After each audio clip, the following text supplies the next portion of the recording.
पुणे येथील Pimpri military dairy फार्मच्या विशाल मैदानावर महाराष्ट्राचा 58वा वार्षिक निरंकारी संत समागम उत्साहात सुरू आहे।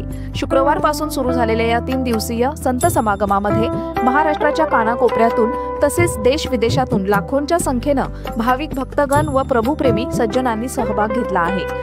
संत समागमाच्या 3ही दिवसांमध्ये दुपारी 2:30 ते रात्री 9 या वेळेत सत्संगाचा मुख्य कार्यक्रम आयोजित करण्यात आला असून यात विविध संत महात्मा आपले विचार व्यक्त करत असून समर्पित संगीतकार भक्तिरसाची उधळण देखील करत आहेत। यामध्ये सर्वच वयोगटातील विविध भाषा बोलणाऱ्या श्रद्धाळू भाविकांचा सहभाग आहे। विशेष म्हणजे संत समागमाचा मुख्य विषय विस्तार अनंताच्या दिशेने या विषयावर आधारित लघु बाल कवी संमेलनाचं आयोजनही सत्संग कार्यक्रमाच्या दरम्यान करण्यात आलं, ज्यामध्ये 6 बालकांनी मराठी, हिंदी व इंग्रजी भाषांच्या माध्यमातून आपल्या कविता सादर केल्या, ज्याचं श्रोत्यांनी तोंड भरून कौतुक केलं। संत समागमासाठी उपस्थित भाविकांसाठी आरोग्य, सुरक्षा, वाहतूक, कॅन्टीन, प्याऊ, पार्किंग, स्वच्छता आणि इतर मूलभूत सेवा उपलब्ध करून देण्यात आल्या असून लंगर देखील सर्वांसाठी मोफत उपलब्ध आहे।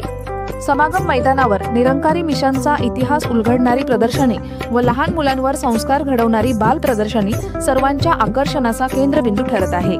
सद्गुरू माता सुदीक्षाजी महाराज आणि आदरणीय निरंकारी राजपिता रमेशजी यांच्या पावन सानिध्यात आयोजित केलेल्या या संत समागमात उपस्थित श्रद्धाळू भक्तगण सद्गुरू माताजींचं दिव्य दर्शन आणि प्रवचनांचा लाभ घेत आहेत।